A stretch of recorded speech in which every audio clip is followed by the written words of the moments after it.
inviting me here today. We're going to talk a bit about advancing the imperative for critical thinking. So, there's a lot going on in the world today. We just got through a pandemic. We got issues with Russia, the Middle East, artificial intelligence, and of course this guy. So, yeah, avert your eyes, it can burn. So, didn't mean to bring you down right away, but such is the hand we've been dealt with. And so, anyhow, how are people thinking about important issues? And you see the R, how are people thinking? This is descriptive. Like scientists would ask this question, how are people thinking about important issues? Emotionally, right? More limbic than prefrontal cortex thinking. So more emotionally than rationally. By the way, when you ask AI to create a picture of the battle between your emotions and your reason, that's what you can get. So that's DALL-E 3 right there. How should people be thinking about these issues? That's prescriptive, right? You're telling people you ought to think in a particular way, and that involves a skill set of tools, that involves us to better understand information, interpret it, and then act upon it. This is an old depiction I had somebody just draw for me, where, here's reason, there's us represented in the chariot, and we've got these two horses, but the facts just follows the evidence, to the path of truth, while it's our biases that we have to keep in check. So the Egyptians, the Greeks, the Romans all had similar types of metaphors for controlling our passions, right? We let our passions get the better of us sometimes. Now, the ethics of belief is something I find really interesting, and this gives us the term epistemic responsibility. What does it mean, right? How responsible are we in the formulations of our beliefs, what we believe, and then how we present those beliefs in the form of arguments? So this is a whole field, subfield within philosophy. By the way, I tried to get DALL-E to create a picture that showed an irresponsible person. And I asked it to create a picture of someone sawing the branch on which they're sitting. Do you know that picture? Yeah. But I put cawing, and so it gave me a crow. So be careful what you prompt AI to do for you. If it's too literal, you get something like this. So this is cawing the branch on which you're sitting. So here's William Kingdon Clifford. It's wrong always, everywhere, and for anyone to believe anything upon insufficient evidence. That's what epistemic responsibility means. It means you have to think about why it is you believe what you do, and if it's based on evidence, what kind of evidence do you have? And of course, here's David Hume. Wise people proportion themselves to the evidence. And of course, this is what we should be doing if we want to be responsible critical thinkers. So what is critical thinking? Careful reflection on how and why you believe what you do. How is it done? Well, you analyze information according to a specific skill set. And it's important because what you think often influences how you behave, and that affects others, and their beliefs and behavior affects you. So it's reciprocal. So it behooves each and every one of us to become as epistemically responsible as possible. We know that there's a skill set made of a set of tools, and I've put these tools into the first 6 letters of the alphabet. A is for argument, B is for bias, C is for context, D is for diagramming, E is for evidence, and F is for fallacies. We remember the first 6 letters, then maybe we can remember what they stand for, and then we can use them and apply them better. So we know with arguments, what comes to mind when you think of the word argument? One of the problems with critical thinking is the very terminologies. Critical thinking, oh no, you're going to criticize what I think? I'm kind of non-confrontational. I don't want to go there, right? So even the term critical thinking can turn people off. Argument, right? They're having an argument, right? A lot of people associate the very term argument for a negative. Is this the right room for an argument? I don't know if you remember this classic scene in Monty Python. I hope you do. Michael Palin, John Cleese. No, I told you once. No, you didn't. Yes, I did. That's not an argument. Yes, it is. No, it isn't. And everything they're saying is true. It's not. It's just negation. It's not an argument. And then Palin tells him, an argument is a collection of premises used to support a conclusion, right? So it's very clever. In critical thinking, arguments are good things. If we want to formulate our beliefs coherently, then we have to determine what is it that we believe and what are the reasons for believing that. And if we can do that, that's the basis of an argument, right? It's the way you put together, structure your ideas, opinions, or beliefs so that people will better understand you and you can better understand them. So it's reciprocal. And believe it or not, fairness is the cornerstone of critical thinking. If you play by the rules fairly, the other person plays by the rules fairly, everybody gets more of what they want. If you cheat and try to get more than the other person for whatever reasons, the system will break down very quickly. The structure is always the same, a main point, whatever you happen to believe, and the reasons that support it. These we call premises and conclusion. You have to have at least one premise and one conclusion to have an argument. Sometimes I remember asking kids, why do you like that song? No. Sorry? Yeah. I don't know. Right? But it just becomes this syllabic, incomprehensible thing. I don't know. That's not an argument. Why do you like this song? It's got a great beat. There you go. There's an argument.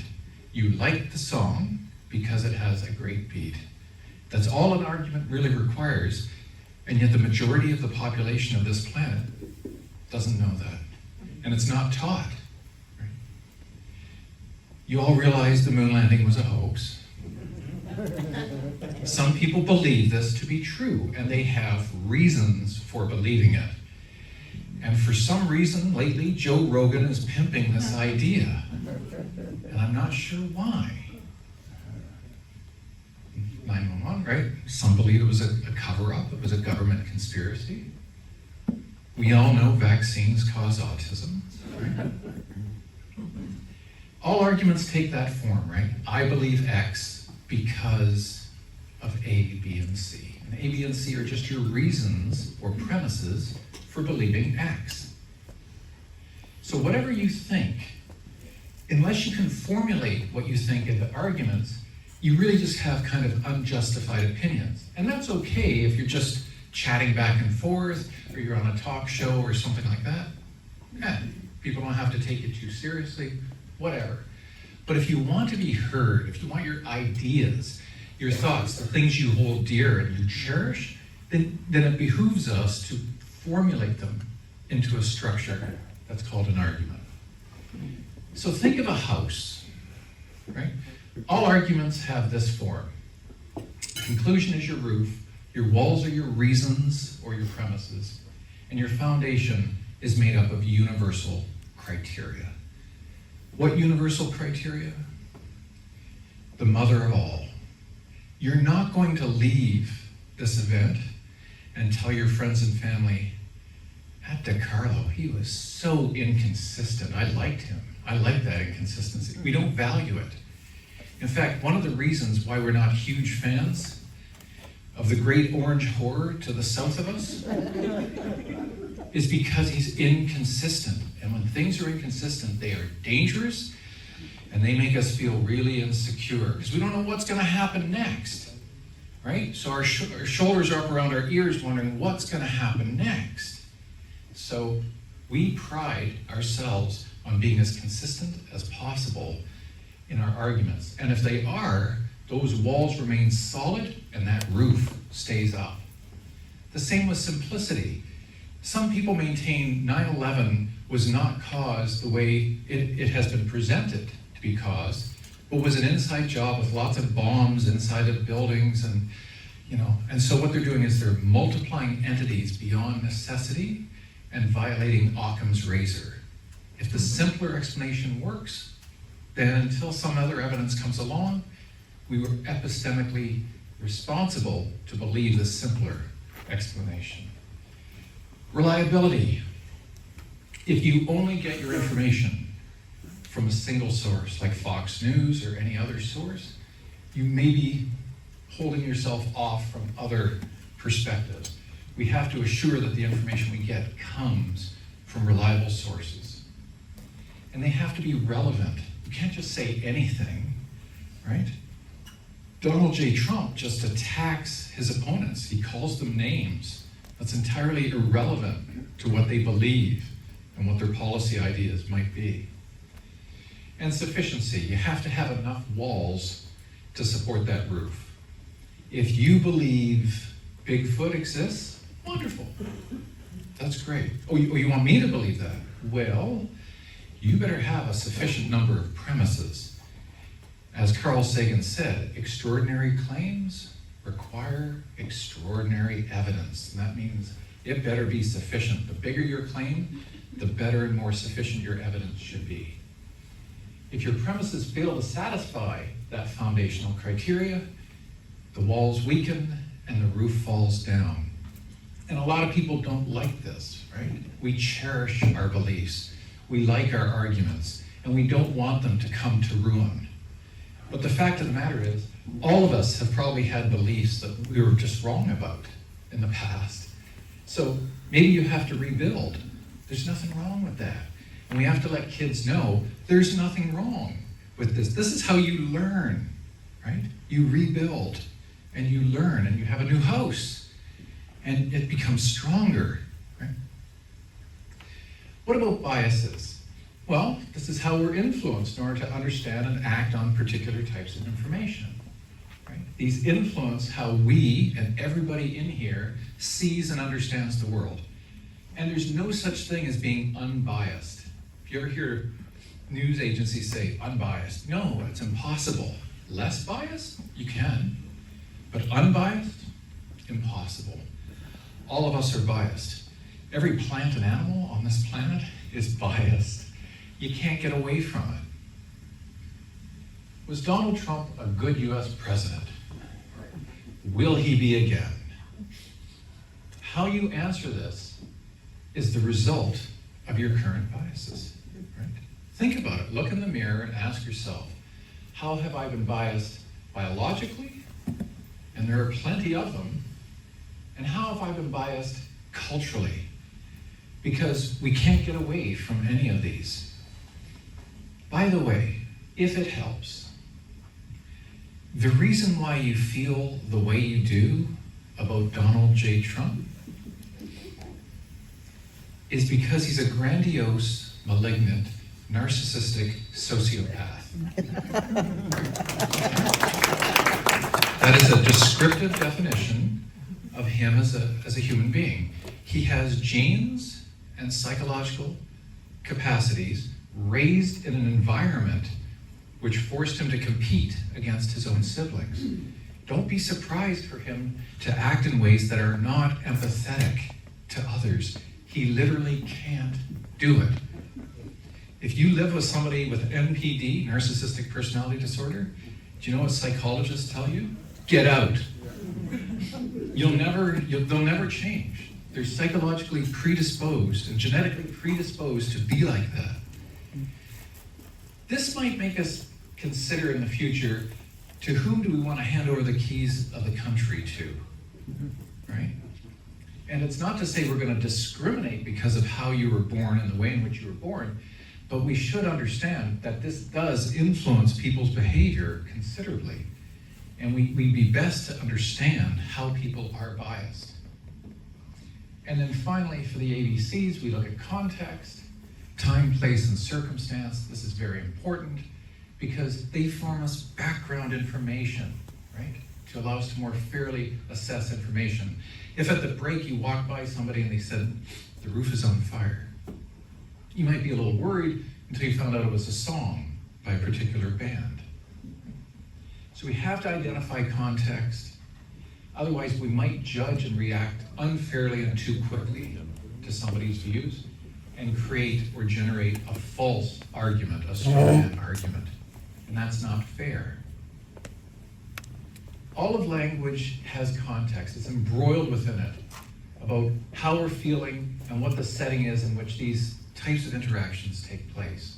So it allows us to better understand the reasons why someone might think and act in a particular way. Why did over half of the US vote for Donald Trump? What was the context in which they were living? Why did they feel compelled to vote for him instead of Kamala? Right? What was the context in which they were seeing things and understanding the world? So there's rules of fair play for critical thinking, right? We want to know what our biases are, and we also want to understand what the biases of the other person is. These are really important because it gives us insight into understanding why they came to their conclusion the way they did. We want to attain enough facts before formulating a position.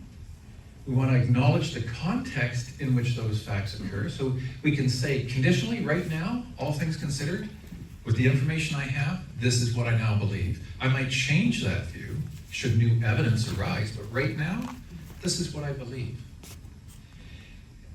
And because we're biased differently, we're going to disagree. There's always going to be disagreement, right? Lincoln said, they are just what we would be under some similar circumstances. Don't judge them too harshly, because that would be us. And we want to steel man our opponent's argument, right? We want to help them so that we better understand what they say. We don't have to agree with them, but we want to be able to phrase it in the best possible way that we can and hope that they would do the same for us. So we have to always be open to the possibility of revising our position. None of us knows everything absolutely. It's just impossible. So we might have to revise our views. So C is for context, and we understand our biases, how information is immersed within a context, and this goes way, way far into the distance in determining that we might have a greater, more fair account, which will lead to better and more effective communication on both sides. So, how did we get here with such a division between political organizations and belief systems dividing so far to the right and to the left? Well, there's a lot of factors, right? The other side was pernicious, they're wrong, they're dangerous ethically and legally. There are fringe elements that the media covered more than the mainstream stuff. Why? Because it gets more viewers and more people will be shocked by it. This kind of rage factor that media does. The algorithms themselves will kick you back more and more information that's similar so that you keep getting the same type of information. It's an indictment of the US educational system. There's a glaring lack of teaching critical thinking. The economy, people might just be worried about how much they're spending, and so they're just going to vote in whatever direction they think will save them the most money. And then, of course, there's nostalgia, right? Do you remember how good the times were when you were a kid? Well, we're going to get right back to that, right? We're going to be able to make America great again. And so it plays on our nostalgia. So what's the intrinsic need for critical thinking? Well, because it teaches people how to think and not what to think. And there's really no greater educational gift one can bestow upon humanity than the ability for people to think critically for themselves. I don't see any greater gift in all of education that we could bestow upon anyone than to allow them to have the capacity to think critically for themselves. Not dictated what to believe, but taught how to think about information. And what about misinformation, disinformation, and conspiracy theories? And of course, the emergence of AI. What's out there, what's coming, and what sources can we trust? So this is the latest book that's going to be coming out January 21st. My life was devoted to the teaching of critical thinking and ethical reasoning. And yes, I worked a lot in AI in the 90s and through the 2000s, but I had believed, along with all of my colleagues, that I would never have to enter into the discussion of AI. I would be long dead before many of the problems of AI would occur. And I was wrong. And all of my colleagues were wrong. So, since 2022, my life has taken a drastic pivot so that it is entirely devoted to dealing with risk mitigation of artificial intelligence. And not just any risk mitigation, but existential risk mitigation. Don't want to bring you down too much, folks, but there's about 5 or 6 big tech players: Zuckerberg, Gates, Modi, Sam Altman, and Elon. And they are racing as fast as they can to build a super intelligent machine god. Why? Why would they want to do that? Because as Sam Harris said, the first one who does will be 50 years ahead of their competition. So if you're wondering why so much money going into AI, it's because, as Irving John Good said, the first person that builds this machine, it'll be the last machine we ever need to invent, because it will tell us how to invent all the other machines. Now, there's going to be a lot of good that comes from AI, and we're already seeing it, but there's going to be risks as well. And so I'm devoting my critical thinking skills to try to think through the ethics of what it is we're actually doing. Remember Jurassic Park? Remember Jeff Goldblum? Your scientists were so concerned about whether or not they could that they didn't stop to think about whether or not they should. And so we're just trying to ring some alarms and get some people noticing this. One of our colleagues is a guy named Geoffrey Hinton. He just won the Nobel Prize in physics. He's a huge advocate for existential risk safety. And these 5 or 6 tech companies are pedals to the metal to see who can be the first to build one of these things. And we don't have the safety guardrails in place. Again, not to bring you down, but to educate you and to let you know that we are not alone and that we can actually raise our voices and we can tell our politicians and we can vote for the people who will make sure that AI is governed in a proper way. So, yeah, I'm going to be probably touring fairly heavily and trying to raise the awareness as much as possible. I'm now a senior researcher with a company called Convergence Analysis in London, England. And my job is to lead a team with that organization to raise awareness about AI. That's what I'm going to devote the rest of my life to, pretty much. So, we know before AI, lots of misinformation can be spread, lots of disinformation can be spread, right? Disinformation is much more pernicious because it's the deliberate intent to spread misinformation. And then conspiracy theories, basically, they exist everywhere. We may see a person lead America's health plan who's a conspiracy theorist. You know, RFK Jr., he talks a lot about facts and science, but then he says things like 1/4 of people who got the COVID vaccine died from it. And I mean, that's just blatantly false. I mean, if you're a person who likes facts, how can you say something that we could so easily check? There are predictors of belief for people who believe in unusual ideas and conspiracy theories, right? There's schizotypy, Machiavellianism, narcissism, psychopathy, right? These people, at their worst, are strategic, manipulative, dominant, and callous.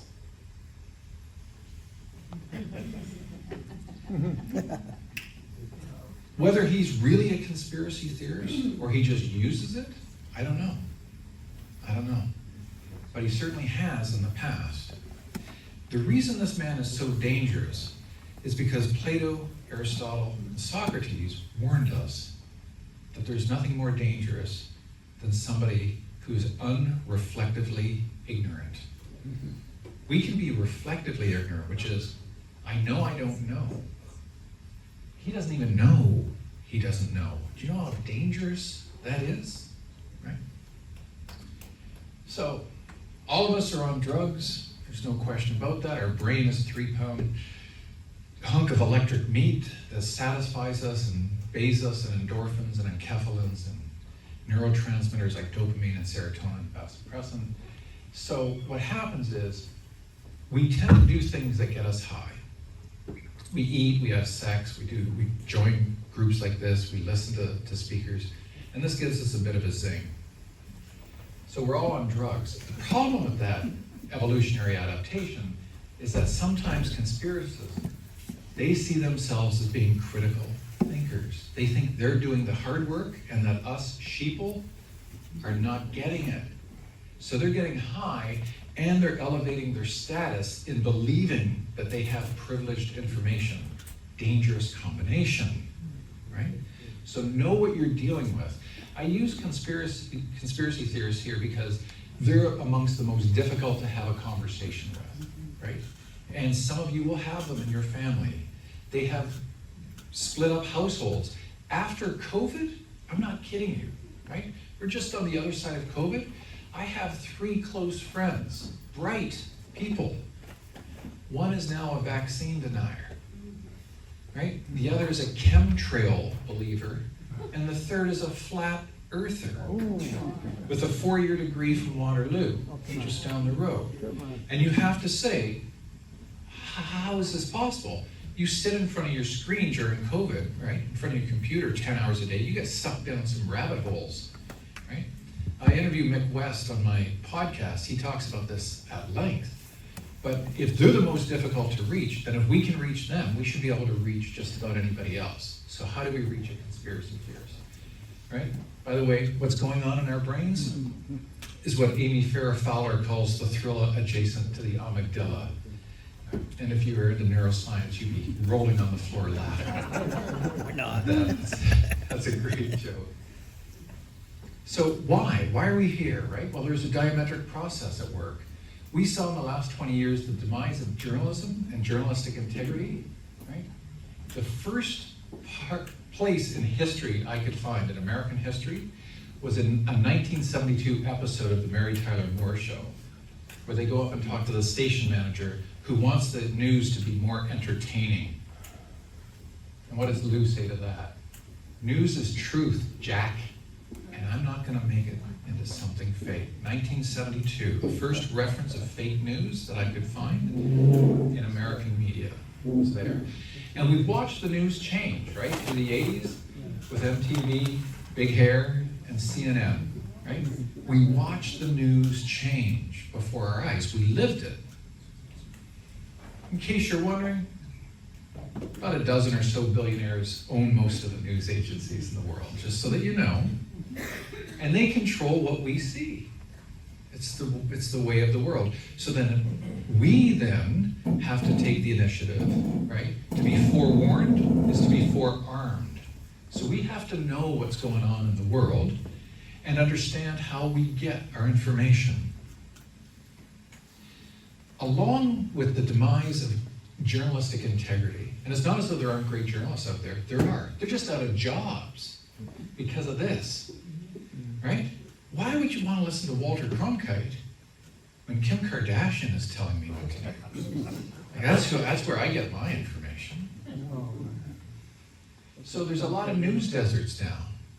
We lost the Guelph Daily Mercury a few years ago, gone. It's now kind of gone online, but the paper version gone. Why? Because generations come along and they're way more digital. They don't like paper, they don't need paper.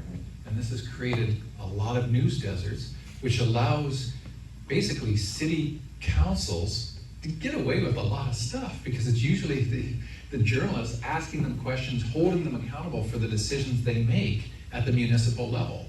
And so it's created all these news deserts. And of course, there's omniscient algorithms. What's an algorithm? It's not Al Gore playing drums. You know what they are, right? They're mathematical formulas that make determinations about your preferences and then send you more similar information so that you'll pay for it. There's an inverse proportional relationship. You see it between the demise of journalistic integrity and the rise of social media. So that's one more reason why we're where we are right now, and why you're wondering, has the world gone nuts, right? Yeah. You've probably asked yourself that quite recently. And then when it comes to AI, this is going to complicate things because we have GPT-4, we have DALL-E 3, but not video. Yes, of course we have video, right? Any of you have seen the Tom Cruise video? It's not him, but there is no possible way you can tell me you know it's not him. It fools everybody. And that was like 2 years ago. You should see this stuff out now. I could take a still picture of this gentleman right here, and as long as I got a sample of his voice, there's software that will move him around this room and make him talk, and you will not know it is not him from a still photograph. Okay? So what are we going to do about it? I don't know. Thank you very much. I gotta go. We have to determine which sources are reliable, right?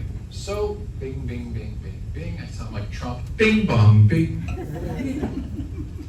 There's a lot of them, and I mean it. A lot of them.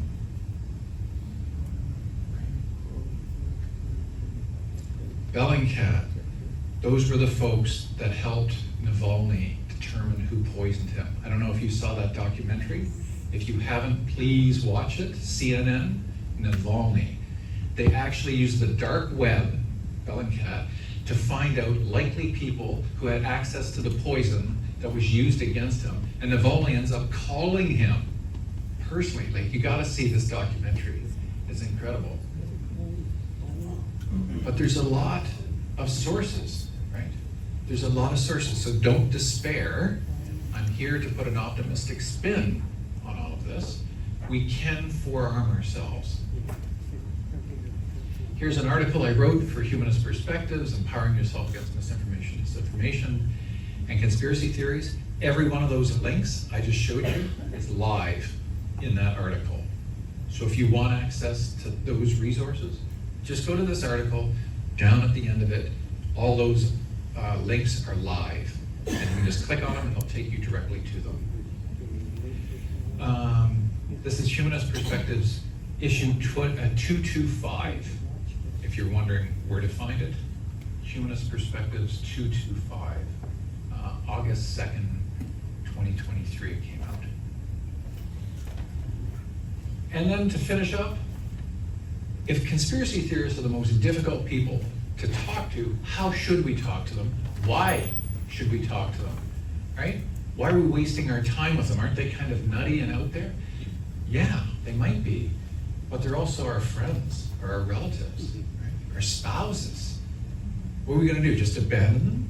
Just forget about them? There is a way to bring them back. It's to use the Socratic method, which is very similar to cognitive behavioral therapy. In fact, cognitive behavioral therapy is really just a Socratic method. You basically just listen, right? And you listen to what the person has to say, right? And you let them walk themselves through their ideas. And so the pattern of discussion is always the same. Listen, and don't immediately judge, and don't think you're gonna convince a conspiracy theorist, especially like a chemtrail person, that, oh, you just need more information. Here, read this. They've read it. They've read more than you have. So don't think you're just gonna fix them by giving them some information. You're not. You need to shut up and let them talk, and they will. And they'll talk. And you'll be patient and not judgmental, and you'll listen and listen. And over time, they will start trusting you. Because if you start calling them out too fast, too soon, they're gonna double down and they're gonna see you as some kind of shill, you're part of the problem, and you're gonna lose them. This takes time, folks. Once you get that trust, then you suggest, hey, you mentioned that Lady Di staged her own death yesterday, but now you're saying the royal family had her killed. That means she's alive and dead. I'm okay either way, but which do you want me to believe? And then it forces them, you see, to think that it's a contradiction, it's inconsistent, those foundational criteria. And so then you try to get them to walk through it themselves, and then you back off and repeat. Listen, Okay, interesting. Now, I don't believe that. I can see why you would believe that. Can you help me here? Can you help me try to figure out how you get from this point to that point? That's where I'm having trouble. And then you back off, and you let them try to work it through, because it's going to take time, right? There's an influences and profile checklist I have. You gotta introduce the idea that changing a mind is not a bad thing. It's what Einstein did, right? This is a paradigm shift. We have to make it okay to change our mind. Kyrie Irving is a great basketball player, but he was a flat earther. And elementary school teachers changed his mind. They wrote to him and said, "You're not making our job easier, dude. Knock it off." And he listened. When they're ready to give up the story, you have to have an escape plan. You have to let them know, don't worry about it. Chemtrails, condensation trails, so what? So what? Don't worry about it. You're a good critical thinker. You got into this? Fine. Let's go into something else. Let's talk about other stuff. So we have to introduce the idea of critical thinking. It doesn't have to be my book in particular, just some good rules of critical thinking. And they're going to be resistant to change, but you have to let them know there's nothing wrong in changing your mind. And there are plenty of examples out there, from Einstein to Kyrie Irving, and that this is normal. They believed that they were scrutinous and skeptical and that they were critical thinkers. Go with that then. Go with that. Okay, yeah, you've got your sharp mind. You've got a sharp mind. You just kind of got sidelined a bit on this stuff. And they're going to fight you. Because the sunk cost fallacy is, I've been believing this for 10 years. I've devoted my life to believing this, and you want me to give it up? That's not going to be easy to do, folks. Right? So we have to be compassionate, not judgmental. We have to be understanding, and we have to be inviting. Because otherwise, they're lost. We're never going to get them back. So this requires a bit of a delicate balancing act, right? To know how to be compassionate while at the same time still being rigorous in your critical thinking. And then the conclusion is we have to learn and practice these tools from the skill set of critical thinking. It's not just something you do, right? When my students leave the classroom, they take it with them. Critical thinking is something you live. It permeates your being, and it becomes a part of who you are.